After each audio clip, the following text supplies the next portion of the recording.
Hello everyone. आज हम एक नया टॉपिक परिस्थिति एवं समूह इस पे बात करेंगे कि आखिर परिस्थिति क्या है, जिसको स्टेटस कहते हैं इंग्लिश में और भूमिका को रोल कहते हैं। एक्चुअली स्टेटस जो है, आप सिंपल में समझिए कि स्टेटस का मतलब एक पोजीशन से है। सोसाइटी में एक व्यक्ति का जो पोजीशन होता है वो स्टेटस कहलाता है। इन शॉर्ट, अब जैसे आप यहाँ देख सकते हैं, परिस्थिति या स्टेटस से व्यक्ति किसी की हैसियत समझने की कोशिश करते हैं। किसी भी व्यक्ति की हैसियत उससे ऊंची या नीची है, मतलब हर एक व्यक्ति की हैसियत एक जैसी नहीं है। समाज में कोई ऊंचा है और कोई नीचा है। अब मान लीजिए कि एक व्यक्ति डॉक्टर है, तो डॉक्टर उसका स्टेटस है। अब इस डॉक्टर का जो वर्क है, डॉक्टर जो काम कर रहा है, वो हो गया उसका रोल। ये सिंपल लैंग्वेज में।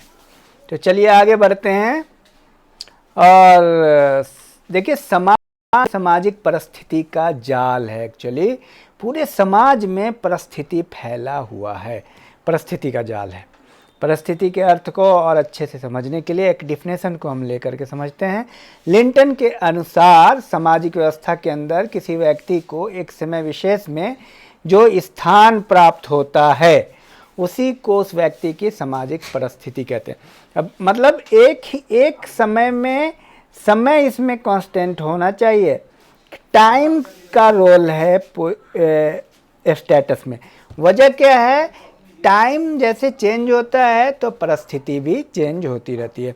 और मैंने आपको कहा है कि कई डिफिनेशंस है, अकबर एंड नीमकफ के, एलियट एंड मेरिल का, मैकाइवर एंड पेज का। मैकाइवर पेज का डिफिनेशन भी देख सकते हैं। परिस्थिति वो सामाजिक पद है, सामाजिक पद है जो व्यक्तिगत गुण और सामाजिक सेवा से पृथक व्यक्ति के आदर, प्रतिष्ठा और प्रभाव का मात्र निर्धारण करता है।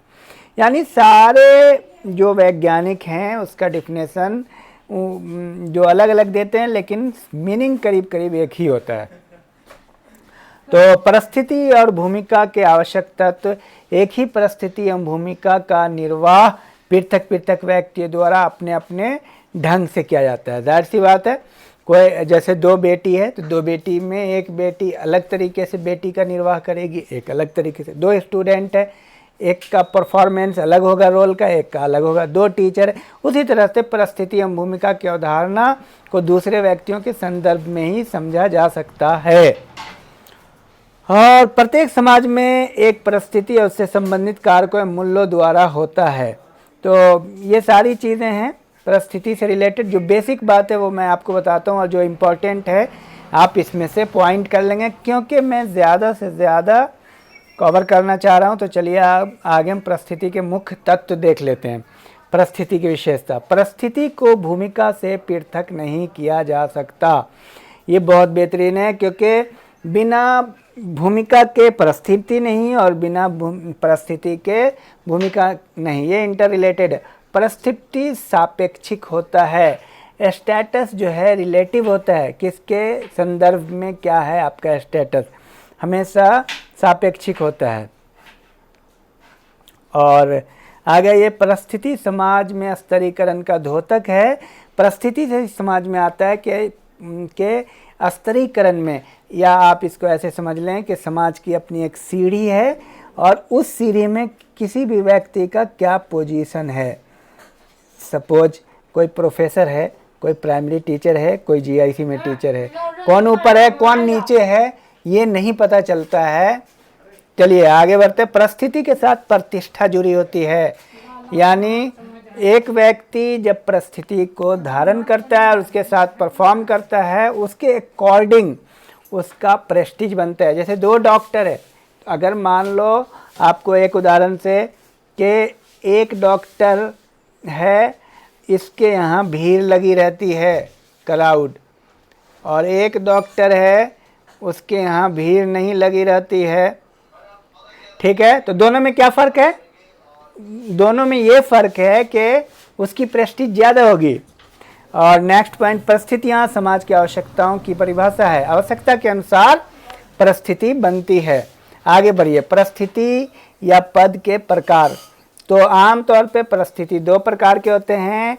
एस्क्राइब्ड परिस्थिति, यानी ये एक ऐसी परिस्थिति है जो व्यक्ति जन्म से प्राप्त करता है। जैसे मान लीजिए जाति से, जैसे मान लीजिए कि लिंग इसका उदाहरण है, ये जन्म से प्राप्त होता है। दूसरा प्रकार है अर्जित परिस्थिति, इंसान अपनी काबिलियत से, योग्यता से इसको प्राप्त करते हैं। जैसे कोई व्यक्ति आईएएस कर गया, सपोज एक व्यक्ति आईएएस कर गया, कोई पीसीएस क्वालिफाई कर गया तो योग्यता से कर गया, कोई प्रोफेसर बन गया। आगे बढ़िए, पद परिस्थिति के निर्धारण के क्या क्या आधार हैं? प्रदत्त परिस्थिति के निर्धारण के आधार।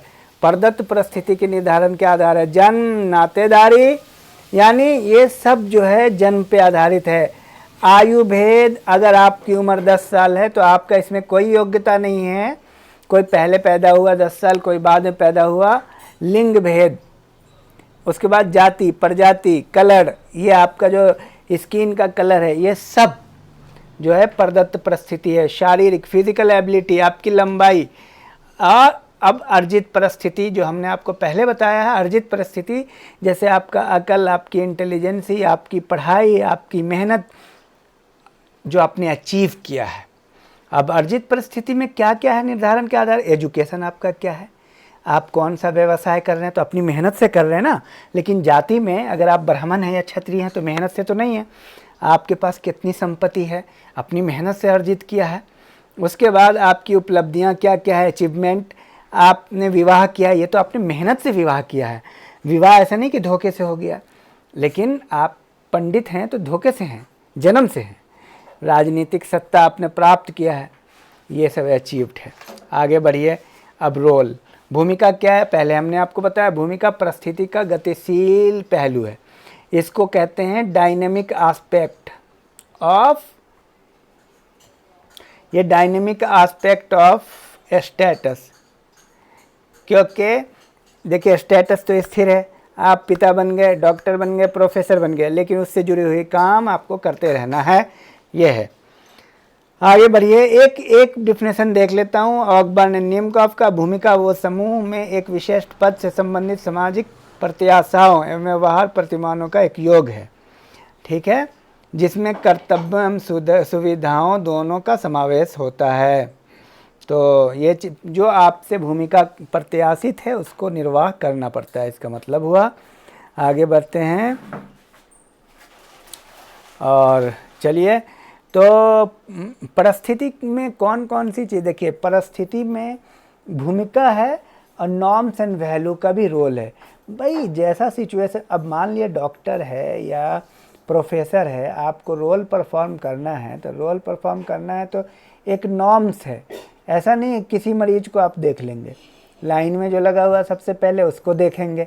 चलिए आगे बढ़ते हैं। भूमिका की विशेषता, भूमिका परिस्थिति में निहित है, भूमिका शून्य में नहीं होती, मानदंड में दंड की व्यवस्था होती है, ये सारी चीज़ें। भूमिका एक पक्षीय नहीं होती, हमेशा सापेक्षिक होती है, रिलेटिव होता है, ठीक है, और भूमिका गतिशील होती है। ये सब है शॉर्ट में। रॉल्फ लिंटन ने भूमिका को दो हिस्से में बांटा है। रॉल्फ लिंटन बहुत मशहूर हैं, ये क्वेश्चन नेट में काफ़ी आता है, वैसे कॉन्सेप्ट तो आता ही है, तो इसका ख्याल आप रखेंगे। तो भूमिका ऐसे ही आपको मैंने बताया, एक तो एस्क्राइब्ड है यानी जन्मजात, और एक है अचीव्ड यानी अर्जित, हासिल किया हुआ, ठीक है। ये है भूमिका के दो प्रकार। और एक है बैडन साहब, बेंटन ने 3 भूमिकाओं का उल्लेख किया है। बुनियादी भूमिका, बेसिक रोल, ठीक है। ये उन लोगों के लिए बहुत ज़रूरी है जो नेट की तैयारी कर रहे हैं। ये आमतौर पे पूछते हैं कि किसने भूमिका को, बेंटन ने 3 हिस्से में बताया, basic, independent and general role, ठीक है। तो आगे बढ़िए। नेडल ने भूमिका को 2 हिस्से में बांटा है, रिलेशनल रोल, आगे इसको देख लीजिएगा आप, और नॉन रिलेशनल रोल। जनरली ये सारे क्वेश्चन आते हैं मिलाने के लिए साइंटिस्ट से। जैसे आपको दे देगा relational role, non relational role और मिलाना है, एएसएफ नैडल से मिलाएंगे। बेंटन दे देगा कि मिलाना है, सामान्य भूमिका स्वतंत्र भूमिका को मिलाइए बेंटन से। अचीव्ड रोल और एस्क्राइब्ड रोल दे देगा, मिलाना है रॉल्फ लिंटन से। इस प्रकार से आप समझ सकते हैं। चलिए आगे आइए। ये कुछ कॉन्सेप्ट है। रोल सेट है एक ही स्टेटस से जुड़ी हुई जितनी भी भूमिका है वो सारी भूमिका को रोल सेट कहते हैं। आर के मर्टन के द्वारा दिया गया है, यहाँ लिखा हुआ है, इसको आप लिख लीजिएगा, समझ लीजिएगा। भूमिका संघर्ष को आप समझ लीजिए। भूमिका संघर्ष की अवधारणा भी आर के मर्टन ने दी है। आर के मर्टन इसके बारे में कहते हैं, जैसे मान लो एक ही समय में, देखिए इसको समझिए, टाइम एक है और दो भूमिका निभाना है एक समय में। एक टाइम में दो भूमिका निभाना भूमिका संघर्ष कहलाता है। ठीक है, मान लीजिए एक ही समय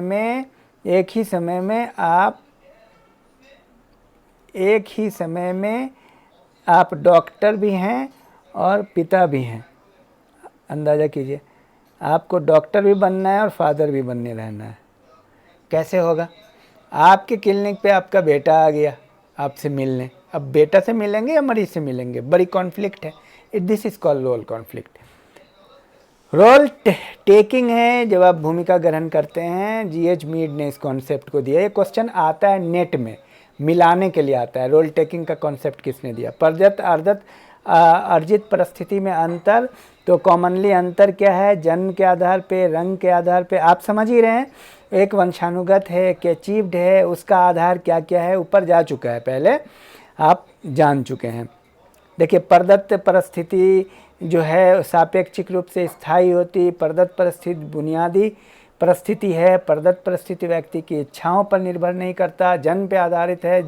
जैसे जाति, प्रदत्त परिस्थिति में भूमिका में परिवर्तन आता है। प्रदत्त परिस्थितियों आदिम समाजों में अधिक प्रतिष्ठित होती है। आगे बढ़ें, अब नेक्स्ट चैप्टर, तो सामाजिक मानदंड, नॉर्म्स की बात करते। ये था हम लोगों का स्टेटस एंड रोल। अब नॉर्म्स पर बात करते हैं कि नियम क्या है। आदर्श नियम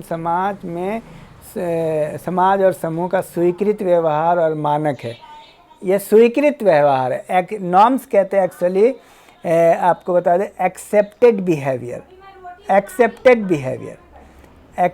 बिहेवियर का मतलब ये हुआ कि जैसे आप कॉलेज में हैं और क्या करें कि आपको एक दूसरे को ग्रीट करना है, तो आप सलाम करते हैं, नमस्कार करते हैं, गुड मॉर्निंग कहते हैं। This is called norms. मतलब it is an accepted behaviour और that is actually expected from your side. ये उम्मीद की जाती है कि आप ऐसा करें, आप सलाम करें, नमस्कार करें। तो ये है। आगे बढ़िए, आदर्श नियमों की विशेषता देख लेते हैं। संस्कृति के अंग है, जाहिर सी बात है, कल्चर बहुत बड़ा पार्ट है। आप जान रहे हैं कल्चर का ही एक पार्ट है नॉर्म्स। आगे इसमें लिख लेंगे, नॉर्म्स में विविधता है। हर समाज का अपना अपना नॉर्म्स है और नॉर्म्स हज़ारों हैं, एक नॉर्म्स नहीं है। अब मुसलमान का अलग, हिंदू का अलग, सिख का अलग, सबका अलग अलग तौर तरीका, खाना पीना, उठना बैठना, आदर्श नियम, जो भी तौर तरीका है आप सीधे में समझिए, जो नियम है वही नॉर्म्स है। तो कितने तरह के नियम है उठने के, बैठने के, खाने के, पीने के। देखिए, सामाजिक नियम आ गया ना बात, मानव अस्तित्व के लिए ज़रूरी है। अब नियम नहीं रहेगा तो कैसे होगा?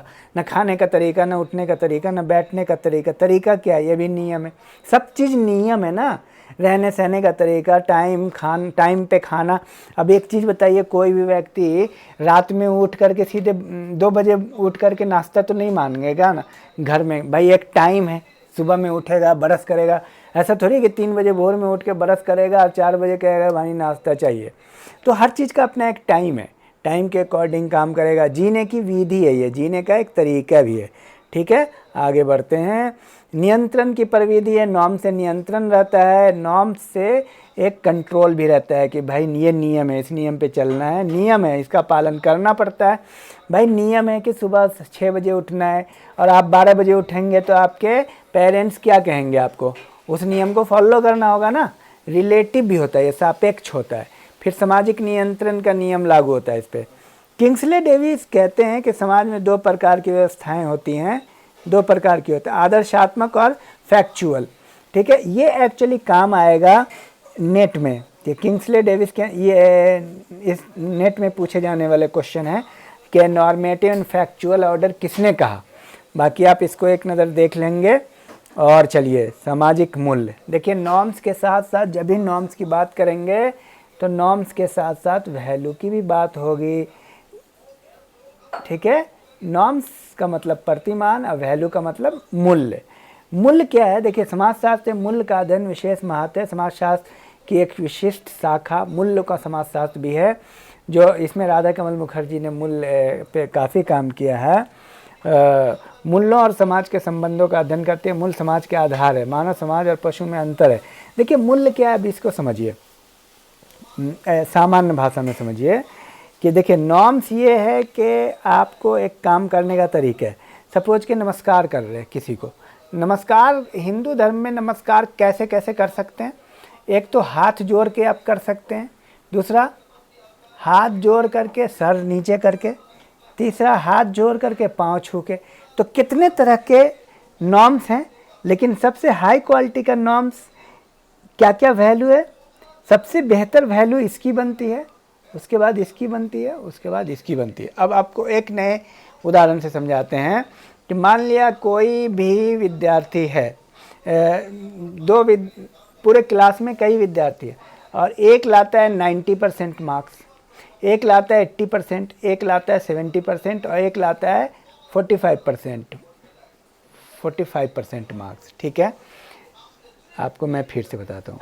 एक 90, एक 80, एक 70 और एक 45%। सारे लोग पास हैं, लेकिन सबसे ज़्यादा वैल्यू सोसाइटी में किसका होगा? 90% मार्क्स का। उसके बाद 80%। वैल्यू का मतलब हाई स्टैंडर्ड है सोसाइटी का। आप समझ गए हैं बात को? अंडरस्टैंडिंग पर जोर देना है। चलिए आगे बढ़ते हैं। और एक किताब है social structure of value, R K. Mukherjee की। आर.के. मुखर्जी की सोशल स्ट्रक्चर, ये है R K. Social structure of value. तो ये क्वेश्चन ये नेट में आने का चांस बनता है। इस तरह के क्वेश्चन नेट में आते हैं। किसकी किताब है? राधा कमल मुखर्जी, अभी हमने आपको मेंशन किया था। आप इन सबको कुछ पॉइंट में लिख लेंगे। मूल्य की विशेषता देखिए, गतिशीलता। मूल्य जो है हमेशा एक नहीं होता, गतिशील होते, परिवर्तन होते। एक समय में जो है सती जो है ना मूल्य था सोसाइटी का, सती होना, लेकिन आज तो नहीं है, तो परिवर्तन हो गया। कभी मान लीजिए कि नमस्कार को बहुत अच्छा माना जा रहा हो, तो कभी गुड मॉर्निंग को माना जा रहा हो, कभी किसी को, कभी किसी को, कभी प्रणाम को। तो मतलब मूल्य चेंज होते रहते हैं। सांस्कृतिक तथ्य है, ये भी संस्कृति का हिस्सा है। आगे बढ़िए। सार्वभौमिकता है, यूनिवर्सलिटी। हर दुनिया के हर समाज में मूल्य पाया जाता है। मूल्य में एक सिंबल भी होता है, प्रतीक भी होता है। सभी प्रकार के पाए जाने वाले संबंध जो है ना प्रतीक होते हैं। तो ये है। आगे बढ़िए। मूल्यों में विभिन्नता भी पाई जाती है, डिफरेंशिएशन पाया जाता है, अलग अलग मूल्य होते हैं। आगे बढ़िए। अब संस्कृति की हम बात करते हैं। चूँकि इस लेक्चर में मैं चाहता हूँ कि ज़्यादा से ज़्यादा विषय कवर हो, संस्कृति को शॉर्ट में हम समझने की कोशिश करते हैं। अब आप इधर जो पीछे हमने नॉर्म्स एंड वैल्यू पढ़ा, वो एक्चुअली कल्चर ही था। जो नॉर्म्स है हमारे पास, जो वैल्यू है, ये सब कल्चर है। कल्चर बहुत बड़ा कॉन्सेप्ट है। अब समझिए कल्चर क्या है। देखिए, संस्कृति शब्द का प्रयोग हम दिन प्रतिदिन के जीवन निरंतर करते रहते हैं। साथ ही संस्कृति शब्द का प्रयोग भिन्न भिन्न अर्थों में करते हैं। उदाहरण के तौर पे हमारी संस्कृति में ये नहीं होता, पश्चिमी संस्कृति में ये होता है। और संस्कृति देखिए यहाँ पे है, समाजशास्त्री उदाहरण, सीखा हुआ व्यवहार। क्या है ये? सीखा हुआ व्यवहार है। तो जो भी चीज़ आप सीखते हैं बचपन से, जैविक व्यवहार क्या क्या सीखा? खाना पीना, उठना बैठना, रहना सहना। ठीक है। मनोवैज्ञानिक व्यवहार, सोचना, डरना, हंसना भी आप सीखते हैं, कहाँ पे कैसे हंसना है। सामाजिक व्यवहार देखिए, नमस्कार करना, पढ़ना लिखना, बातें करना, ये नींद चलना, ये सब। तो जैविक व्यवहार, समानवैज्ञानिक व्यवहार, सामाजिक व्यवहार, जो भी चीज़ें आप सीखते हैं वो सब संस्कृति है।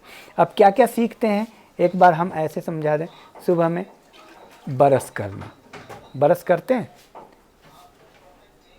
वॉकिंग करना, ये सब चीज़ें आपने सीखी है, अपने से नहीं आया। आगे बढ़िए। खाना पीना,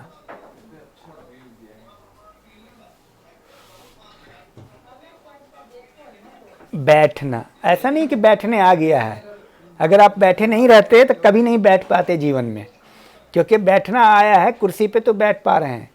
चम्मच से खाना, सलाम करना, नमस्कार करना, उठना बैठना, खाना पीना, घूमना फिरना, ये सारी चीज़ें आपने सीखी है। अब समझिए संस्कृति क्या है।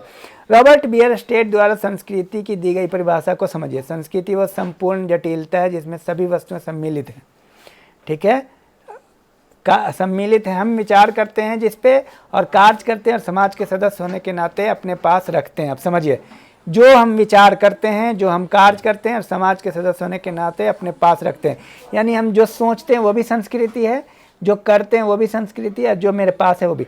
जैसे मेरे पास क्या है, कार है, टेबल है, कुर्सी है, घर में क्या किताब है, चम्मच है, पलंग है, जो भी है आपके पास वो सब आपकी संस्कृति है। जो सोचा, आपने सोचा आईएएस बनेंगे, आपने सोचा हम पढ़ लिख के अच्छे बनेंगे, डॉक्टर बनेंगे, इंजीनियर बनेंगे, ये सब संस्कृति है। आप जो काम कर रहे हैं सुबह से शाम तक वो सब संस्कृति है। हर्ष कोविद क्या, देखिए, संस्कृति पर्यावरण का मानव निर्मित भाग है। मनुष्य जिस चीज़ को भी निर्मित करता है वो संस्कृति है। क्या क्या बनाते हैं आप, देखिए, हम बनाते हैं कुर्सी, टेबल, कलम, रजिस्टर, धर्म, शिक्षा, ज्ञान, नैतिकता, अनुशासन, ये सारी चीज़ संस्कृति है। आगे आइए। संस्कृति मनुष्य की कीर्ति एक साधन है, मेलिनोव्स्की कहते हैं साधन है। आगे बढ़िए। रेडक्लिफ ब्राउन कहते हैं कि स्टाइल ऑफ लाइफ है। ये नेट में आता है इस तरह का क्वेश्चन, उधर मेलिनोव्स्की वाला भी आएगा नेट में कि साधन किसने कहा। मैं आपको हिंट्स दे देता हूँ, साधन का जोर किसने दिया, ये आ जाएगा नेट में। नेट में थोड़ा बारीक पूछता है, इसी बात को नेट में थोड़ा बारीकी से पूछता है। चलिए आगे संस्कृति की विशेषता पर अब जोर देते हैं। संस्कृति की विशेषता क्या क्या है। संस्कृति सीखा हुआ व्यवहार है, मैंने आपको पहले ही कहा था। क्या क्या सीखते हैं सुबह से शाम तक, खाना पीना, उठना बैठना, रहना सहना, BA MA जो भी आपने किया है वो सब। आप फुटबॉल खेलना, क्रिकेट खेलना, हंसना गाना, सब। हंसने भी नहीं आता अगर आप जंगल में रहते तो, ठीक है। और संस्कृति क्या है, सामाजिक होती है, असामाजिक होती है, जंगल में नहीं होता है, समाज में ही सीखते हैं, ठीक है। ये सब जो थोड़ा थोड़ा पॉइंट आप नोट कर लीजिएगा। संस्कृति जो है हस्तांतरित होती है। हस्तांतरित का मतलब बाप से बेटा में, बेटा बाप ही तो सिखाता है बेटा को सलाम नमस्ते आदाब, कैसे बैठना है उठना है, नहीं बचपन में बोलते ऐसे उठाओ, ऐसे करो, ऐसे कपड़ा पहनो, हाँ। और संस्कृति मनुष्य द्वारा निर्मित है, ऐसा नहीं है कि खुद से हो गया है, आपने सीखा है। टेबल कैसे बनेगा, कुर्सी कैसे बनेगी, चम्मच कैसे बनेगा, आपने AC, वॉशिंग मशीन, ये सब बनाना सीखा है ना, ये सब संस्कृति है। और मेलिनोव्स्की के विचार है, मेलिनोव्स्की ने कहा आवश्यकता है, ये हमारी नीड है, यहाँ लिखा हुआ है, ये आएगा नेट के लिए इम्पोर्टेंट है, इसको आप जरूर लिख लिया कीजिए, जिस पे हम आपको हिंट्स देते हैं, बहुत महत्वपूर्ण है। आगे आइए। प्रत्येक समाज की अपनी विशिष्ट, हर समाज की अपनी संस्कृति होती है। किसी समाज में जो नमस्कार हाथ जोड़ के होता है, कहीं हाथ मिला के होता है, और कहीं थूक के भी नमस्कार होता है। नमस्कार थूक के कहाँ होता है, ये आप हमें बताएंगे, क्वेश्चन आता है। ये जापान के एक जनजाति में होता है। संस्कृति में अनुकूलन का भी गुण होता है, एडजस्ट होता है, अडेप्टेशन होता है, हमेशा एक जैसी नहीं होती है, परिवर्तन होता रहता है। संस्कृति अधिसावयवी है, कल्चर इज सुपर ऑर्गेनिक, ये क्वेश्चन काफ़ी आता है। सुपर ऑर्गेनिक का मतलब संस्कृति मानव से ऊपर है, यानी मानव निर्माता है और खुद ही मानव उस मानव के कंट्रोल से बाहर है, मानव के कंट्रोल में नहीं है। जैसे आपको सलाम करना ही करना पड़ेगा, नमस्कार करना पड़ेगा बड़ों को। अगर आप नमस्कार नहीं करते हैं, सपोज नमस्कार का निर्माण भी आपने किया और आप नहीं करते हैं, यानी आपका कंट्रोल नमस्कार पे नहीं है, नमस्कार आप पे कंट्रोल कर रही है। संस्कृति अधिसावी है, इसका मतलब भी यही है कि व्यक्ति के ऊपर है संस्कृति, व्यक्ति के आगे। संस्कृति में संतुलन एवं संगठन पाया जाता है। कल्चर हैज़ इंटीग्रेटिव, संतुलन है, ऐसा नहीं संस्कृति डिसबैलेंस नहीं है, ये चीज़ है। संस्कृति समूह का आदर्श होती है। Culture is ideal for the crop. संस्कृति के प्रकार को आप देख लीजिए। संस्कृति अकबर नीमकॉफ हैं, इन्होंने 2 प्रकार बताए संस्कृति के, भौतिक संस्कृति और अभौतिक संस्कृति। यहाँ है भौतिक संस्कृति एवं अभौतिक संस्कृति। आगे बढ़िए, ये क्वेश्चन नेट में आता है, मिलाने के लिए खूब आता है, आप सब लोग पॉइंट्स को जरूर नोट कर लें। आगे बढ़िए, और क्या करें, बियर स्टेट ने, देखिए यहाँ बियर स्टेट ने भौतिक संस्कृति के समस्त तत्वों को 3 वर्गों में विभाजित किया है। पहला उपकरण, और उसके बाद क्या करें, ये सारे वर्ग हैं, और उपकरण, बर्तन, इमारतें, उपकरण में ये सारी चीजें आ जाती है। देखिए आगे बढ़िए, भौतिक संस्कृति की विशेषता इस प्रकार है। भौतिक संस्कृति मूर्त होती है, दिखती है, निरंतर वृद्धि होती है। अब जैसे मोबाइल है, दिखता है, मापी जा सकती है। अब 5 साल पहले का मोबाइल और आज के मोबाइल में समझ सकते हैं कौन आगे है कौन पीछे। मौलिक संस्कृति में परिवर्तन भी होता है, भौतिक संस्कृति में इसका मूल्यांकन कर सकते हैं आप। ये सारी चीज़ें, संस्कृति 2 प्रकार की होती है। भौतिक वो होती है जो दिखता है, जैसे मान लीजिए कि नमस्कार कहाँ दिखता है, लेकिन मोबाइल दिखता है। समझ में आया? जैसे आपके विचार कहाँ दिखते हैं, लेकिन आपका खाना दिखता है। तो जो चीज़ दिखता है वो भौतिक है, जो नहीं दिखता वो नॉन फिजिकल है। समझ में आ गई बात? आगे आइए, तो अभौतिक संस्कृति में देखिए ये सब है। 14 बियर स्टेट ने, नेट में ये क्वेश्चन आ सकता है। बियर स्टेट ने देखिए कानून, अधिनियम, नियम, ये सारी चीज़ें जो है, नियमन, प्रथाएं, जनरीतियाँ, लोकाचार, निषेध, ये सब जो है आप देखिए, ये सब अभौतिक संस्कृति में डाला है। कर्म, कांड, अनुष्ठान, परिपाटी, सदाचार। अभौतिक संस्कृति की विशेष, अभौतिक संस्कृति अमूर्त होती है। ध्यान रखिए, ये क्वेश्चन आ सकता है नेट में, इस तरह के क्वेश्चन आते हैं। अब इसकी माप नहीं हो सकती, माप मुश्किल है। ये देखिए, अभौतिक संस्कृति जटिल है। अभौतिक संस्कृति बहुत जटिल होती है, क्योंकि विचार है, उपयोगिता मतलब आपका मूल्यांकन नहीं हो सकता। भौतिक संस्कृति परिवर्तन बहुत धीमी होती है। भौतिक में अब धीमी कैसे होती है ये बताइए? किसी के विचार को लेना बहुत टफ काम है, लेकिन भौतिक संस्कृति, जैसे मान लीजिए अमेरिका का आदमी कोई चीज़ इस्तेमाल कर रहा है, कोई एक नए प्रकार का चम्मच, आप तुरंत ले आएंगे। भौतिक और अभौतिक संस्कृति में अंतर को आप समझ सकते। भौतिक संस्कृति सभ्यता कहलाती है, अभौतिक संस्कृति को प्योरली संस्कृति कहा जाता है। ये सब आप देख लीजिएगा, समझ में तो ऐसे भी आ गया। मूर्त होती है भौतिक संस्कृति, अभौतिक अमूर्त होती है। पहले भी जैसे रेलगाड़ी, वैज्ञानिक विचार अलग अलग है। अभौतिक की तुलना में भौतिक संस्कृति ग्रहण करना आसान है। भौतिक संस्कृति की तुलना में अभौतिक संस्कृति धीमी गति से परिवर्तित होती है। भौतिक संस्कृति मूर्त होती है, उसकी माप करना सरल है, माप सरल है, अभौतिक की नहीं है। अभौतिक संस्कृति की वृद्धि एवं संचय को स्पष्ट नहीं किया जा सकता। आगे बढ़िए, भौतिक संस्कृति मानव के भौतिक जीवन में, मानव के भौतिक जीवन से संबंधित है। अभौतिक संस्कृति आध्यात्मिक जीवन से। भौतिक संस्कृति सरल होती है, अभौतिक संस्कृति जटिल होती है।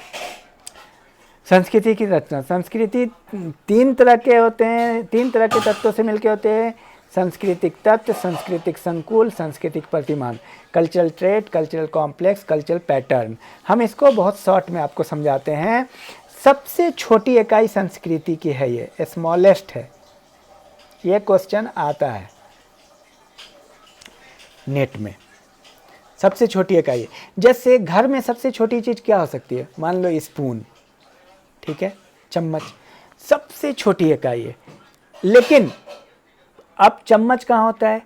किचन में होता है। अब किचन का सारा सामान मिलके हो जाएगा कल्चरल कॉम्प्लेक्स। चम्मच एक छोटी चीज़ है, तो हो गया यूनिट, यानी कल्चरल ट्रेट। और पूरे चम्मच, थाली, जितनी चीज़ें किचन में होती है, तो एक साइड पूरा तो कल्चरल कॉम्प्लेक्स। और उसको और पूरा बड़ा कर दें पूरे घर का। अब आप किचन, मैं आपको इसको फिर से बताता हूँ। अब घर में क्या क्या है? किचन, बेड, बाथरूम, सारी चीज़ें मिल कर के ये बन जाएगा कल्चरल पैटर्न। अब समझ में आया? यानी सांस्कृतिक तत्व, कल्चरल ट्रेट्स, उसको कहते हैं जो सबसे छोटी इकाई होती है, उससे बड़ी हो गया कल्चरल कॉम्प्लेक्स, और उससे बड़ी जो सबसे बड़ी है उसको कहते कल्चरल पैटर्न। बात समझ में आ गई? इसको आप देख लेंगे, समझ लेंगे, बहुत आसान है। और आगे बढ़ते हैं, कुछ और देख लेते हैं। तो अगर क्या है मामला, तो ये रहा कुल मिलाकर के कल्चरल क्या कह रहे कि trade, cultural pattern and cultural trade, cultural complex and cultural pattern. अब जैसे मान लीजिए बेडरूम है, तो बेडरूम में एक तकिया है, तो तकिया क्या हो जाएगा, वो कल्चरल ट्रेट हो जाएगा, यानी सांस्कृतिक तत्व हो जाएगा, एक इकाई अकेला। लेकिन पूरी बेडरूम क्या हो जाएगी, कल्चरल कॉम्प्लेक्स हो जाएगी। अब पूरा घर, कंप्लीट घर क्या होगा, सांस्कृतिक प्रतिमान हो जाएगा। पूरा होम का हर डिपार्टमेंट, मतलब सांस्कृतिक तत्व सबसे छोटा है और कल्चरल पैटर्न सबसे बड़ा है। तो ये रहा कुल मिला के। तो मैं आपसे क्वेश्चन पूछता हूँ। पहला क्वेश्चन, कल्चर क्या है? ठीक है, शॉर्ट में आंसर करना है कमेंट बॉक्स में। कल्चर क्या है? पहला तो था, देखिए मैं आपको क्वेश्चन यहाँ लिखता हूँ। अभी मैं आपको, हाँ इसमें कुछ और बच गए हैं। क्लार्क विश्लेषण, इसमें सिर्फ आपको इतना जाना, क्लार्क विश्लेषण 9 आधार मूलक सांस्कृतिक तत्वों की चर्चा की है। ये नेट में क्वेश्चन आता है, सिर्फ ये आता है कि क्लार्क विश्लेषण ने संस्कृति के कितने आधार की चर्चा की है, 9। आगे बढ़िए, इसको आप उतार लेंगे। किम्बल यंग ने 13 सांस्कृतिक तत्वों की चर्चा की है, ये भी आता है। आगे बढ़िए, संस्कृति के प्रकार, संस्कृति व्यक्तियों के लिए और समूह के लिए। व्यक्ति के लिए बहुत बेनिफिशियल है, ये सब आप देख लीजिए। संस्कृति मनुष्य को मानव बनाती है, जटिल स्थितियों का समाधान, आवश्यकता पूर्ति, व्यक्तित्व निर्माण, मानव के मूल्यों का आदर्श, ये सब शॉर्ट में हमने यहाँ पॉइंट लिखा हुआ है। समूह के लिए भी बेनिफिट, सामाजिक संबंधों को स्थिर रखती है, व्यक्ति के दृष्टिकोण को विस्तृत करती है, आवश्यकताओं को उत्पन्न करती है, ये सब चीज़ है। डॉक्टर दुबे ने संस्कृति की 6 अवस्थाओं की चर्चा की है। आदि पाषाण युग, ये नेट के लिए बहुत महत्वपूर्ण हो सकता है। ठीक है, तो ये रहा कुल मिला करके, काफ़ी है। इसको हम, इसमें अब कुछ खास नहीं है। ठीक है, फिर नेक्स्ट वीडियो में हम इसको और देख लेंगे, और आप लोग हमें बताएंगे नॉर्म्स क्या है, वैल्यू क्या है, स्टेटस क्या है, रोल क्या है। Thank you very much.